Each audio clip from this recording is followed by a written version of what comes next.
नमस्कार दोस्तों, मैं हरीश चुफाल एक बार फिर से आप सभी का बहुत-बहुत स्वागत करता हूँ, अभिनंदन करता हूँ और आपको लिए चलता हूँ धर्मगढ़, जहाँ पर चल रही हैं रामलीला। और रामलीला में आज अष्टम दिवस की लीला होने जा रही है, जिसमें सौभाग्य से प्रभु श्री राम के इस पुण्य काज में मुझे भी अभिनय करने का अवसर प्राप्त हुआ। सबरी के रूप में मैंने आज के मंचन में अपनी सेवा दी। आप सभी जानते हैं कि सबरी को हम सभी एक भक्त के रूप में जानते हैं। एक भक्त जिसने पूरी ज़िंदगी प्रभु राम के आने का इंतज़ार किया। बूढ़ी हो जाने के बावजूद भी उसके मन में दृढ़ विश्वास है कि एक दिन प्रभु श्री राम उसके द्वारे ज़रूर आएंगे। प्रभु श्री राम का रास्ता देखते देखते सबरी रोज़ अपनी कुटिया को साफ करती है, अपनी कुटिया को सजाती है और रोज़ प्रभु की राह देखती है। आखिर एक दिन प्रभु उसकी कुटिया पर चले आते हैं। दोस्तों, कहते हैं कि सच्चे मन से यदि ईश्वर की भक्ति की जाए, सच्चे मन से यदि प्रभु का नाम लिया जाए, तो प्रभु अवश्य ही दर्शन देते हैं। बस इसी आस में कि प्रभु कभी सबरी के द्वारे आएंगे। सबरी अपना पूरा दिन प्रभु के इंतज़ार में बिता देती है। उम्र बीतती चली जाती है। सबरी, जो कि अब बहुत बूढ़ी हो चुकी है, उसकी इच्छा है कि उसके मरने से पहले कम से कम एक बार उसे प्रभु के दर्शन हो जाएं, प्रभु उसके द्वारे आए।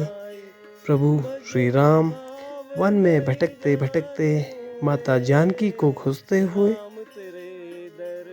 सबरी के आश्रम में पहुंचते हैं। सबरी के आश्रम में प्रभु श्री राम के पहुंचते ही सबरी की खुशी का ठिकाना नहीं रहता। उसके पैर जमीन पर नहीं रहते जब वो अपने सामने प्रभु को खड़ा देखती है।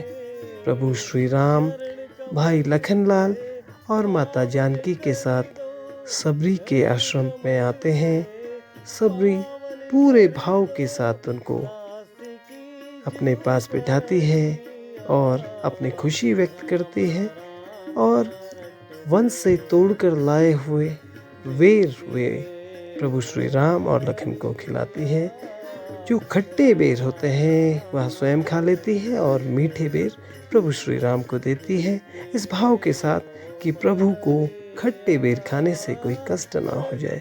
बहुत ही खूबसूरत सबरी का जो किरदार है, और सबरी के किरदार को पहली बार मैं अभिनीत कर रहा हूँ। इससे पूर्व चौकोड़ी में भी मैंने सबरी के रूप में सेवा देने का प्रयास किया।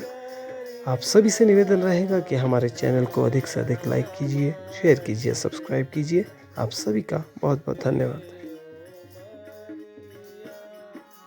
कितने बरस बीत गए अपने प्रभु की राह देखते देखते,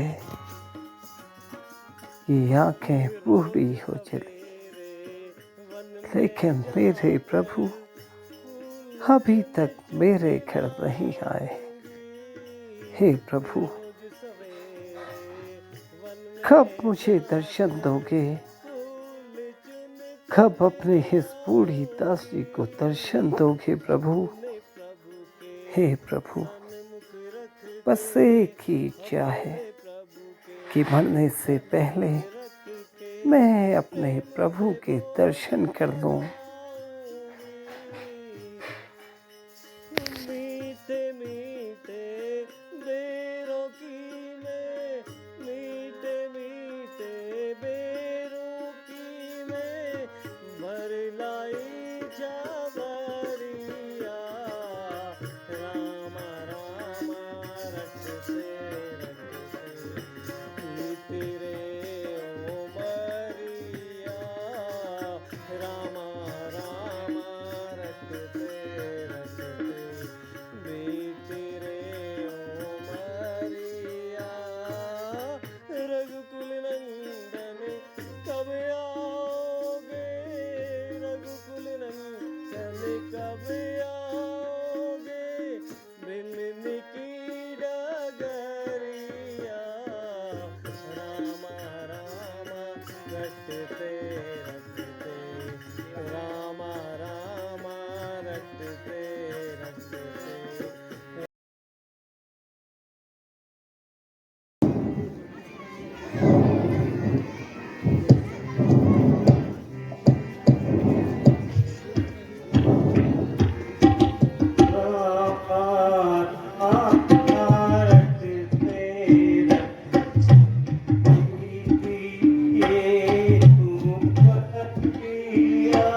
अब तो मुझे दर्शन, कितने वर्षों से मैं आपका इंतजार कर रही हूँ। मेरे प्रभु कब आएंगे, कब आएंगे मेरे प्रभु? अरे ये क्या, पूरी पृथ्वी के द्वारे ये दो साधु वेश में कौन घूम रहे हैं? चलो जाके देखते हैं। मेरे प्रभु, मेरे राम दिल्ली की झुपड़िया में आइए प्रभु, आइए प्रभु, आइए प्रभु। हे भगवान, मुझे कुछ समझ नहीं आ रहा। क्या वास्तव में ये मेरे ही प्रभु हैं? सबरी, ये तो क्या देख रही है? हे प्रभु, आइए मेरी कुटिया में पधारे प्रभु, आइए प्रभु, आइए प्रभु। इस दासी के पास मेरे को तो कुछ नहीं प्रभु। आइए आइए प्रभु, आइए विराजी, आइए प्रभु, बैठिए।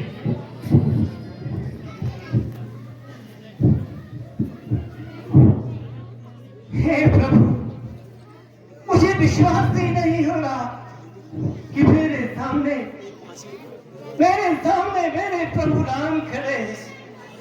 हे नाथ, इस दासी की कुटिया में आकर आपने मेरा जीवन धन्य कर दिया प्रभु, मेरा जीवन धन्य कर दिया। मैं ना कहती थी, अगर भक्ति में शक्ति है तो मेरे राम जरूर आएंगे, मेरे राम जरूर आएंगे। आइए प्रभु, आइए। जानते हैं प्रभु, मैं हर रोज बन खो जाती हूँ, हर रोज मैं अपनी इस कुटिया को सजाती हूँ।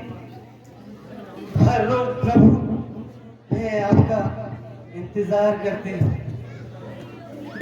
पूरी उम्र बीत गई प्रभु, इस वन में ये दासी अकेले रहती है,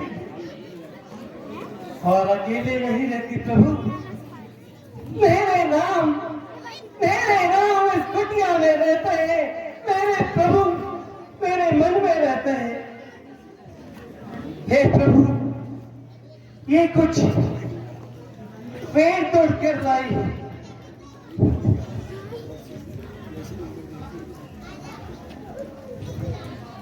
ये इस रास्ते की आपको देने का कुछ नहीं है प्रभु, लेकिन ये पेड़ में जंगल से चुनकर लाई है। आप इस वन में भटकते भटकते थक गए होंगे प्रभु।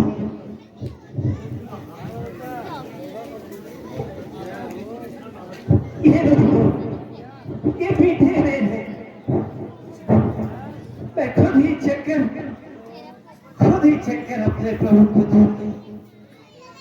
कहीं खट्टे फेरों के कारण मेरे प्रभु को कोई कष्ट ना हो जाए। लीजिए प्रभु, लीजिए। ये विधि का कैसा विधान है प्रभु कि अयोध्या के राजा के बेटे राम मेरे प्रभु जंगल भटक रहे हैं। ये कैसी माया है प्रभु, ये कैसी माया है? आइए प्रभु, मुझे बताइए कि आप इस निर्जन वन में क्या कर रहे हैं?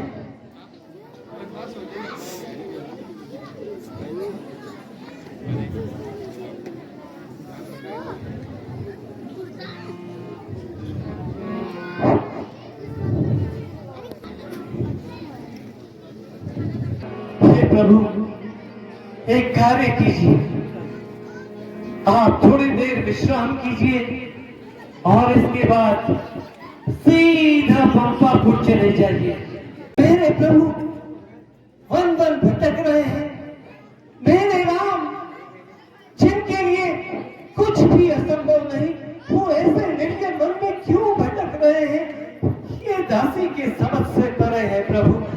लेकिन और सुग्रीव, दो भाई जिनके बीच बहुत झगड़ा चल रहा है, उसने अपने भाई को बहुत प्रताड़ित करके रखा हुआ है प्रभु।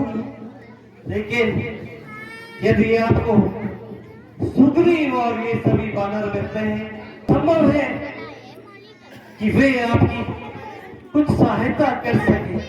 इसलिए हे प्रभु, समय व्यतीत मत कीजिए, समय व्यतीत मत कीजिए प्रभु।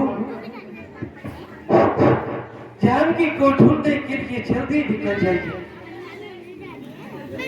आपसे मेरी एक विनती है प्रभु,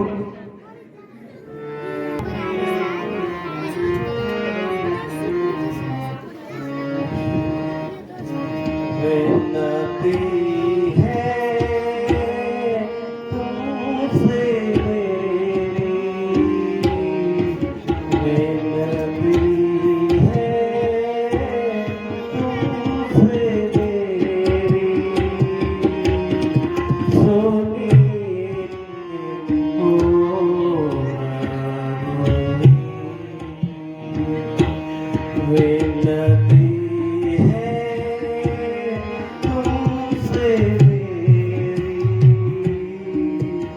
सुनिए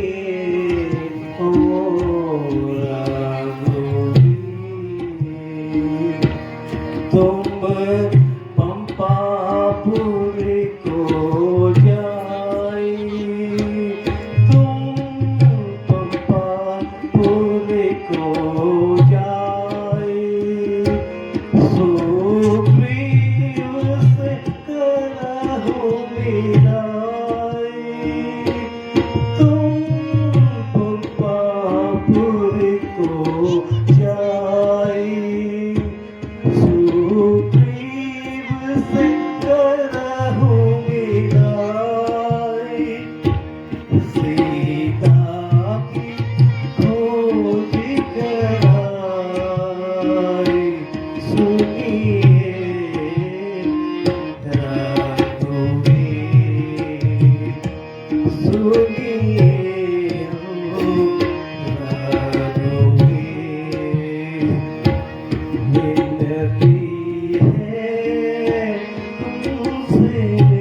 आप विलंब ना कीजिए, आप सीधे ऋषिमुख पर्वत की ओर जाइए। माता जानकी कष्ट में है प्रभु, माता जानकी बहुत कष्ट में। वैसे भी इस दासी की कुटिया में आपको देने को कुछ नहीं है प्रभु।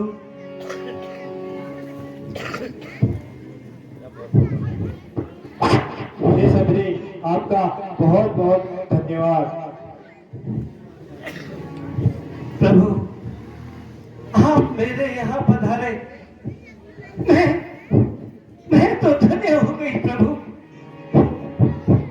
मेरे लिए तो जैसे ही एक स्वप्न है, लेकिन आपने जानकी के बारे में बताया तो प्रभु, आपको अवश्य ऋषिमुख पर्वत की तरफ जाना चाहिए।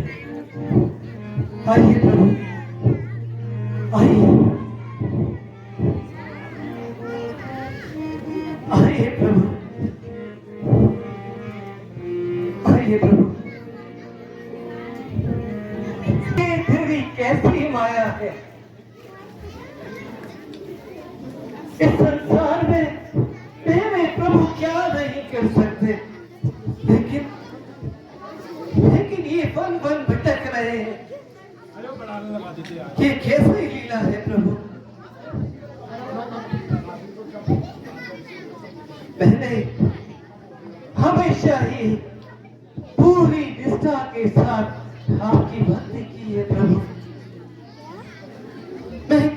थी कि यदि मेरी भक्ति में निष्ठा है, यदि मेरे भाव सच्चे हैं, तो मेरे प्रभु आएंगे। आज मेरे प्रभु मेरे घर पधारे और मैं उनको कुछ ना दे सकी, कुछ ना दे सकी।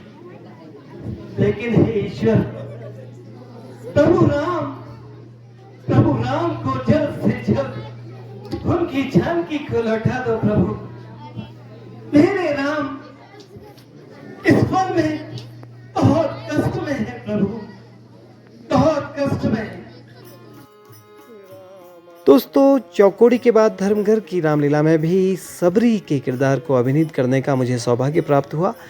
सबरी एक बूढ़ी महिला थी, तो एक बूढ़ी महिला दिखने के लिए, जो कि सामान्य सा चेहरा तो मेरा है ही, किसी भी प्रकार का मेकअप मैंने इसमें नहीं किया, और एक बूढ़ी महिला के किरदार को अभिनय करते समय कुछ चीज़ों का ध्यान रखना पड़ता है, जैसे बॉडी लैंग्वेज है, उसकी डायलॉग डिलीवरी है। हालांकि आशा के अनुरूप मुझे लगता है कि ये नहीं हो पाया, फिर भी भक्त सबरी के रूप में इस कैरेक्टर को प्ले करते हुए मुझे बहुत ही खुशी हुई, और कहीं ना कहीं भक्त सबरी के कैरेक्टर को, उसके चरित्र को पढ़ने के बाद मुझे ऐसा लगा कि वास्तव में यदि मन में सच्ची भक्ति हो, हमारी निष्ठा हो, तो एक दिन प्रभु राम अवश्य आते हैं।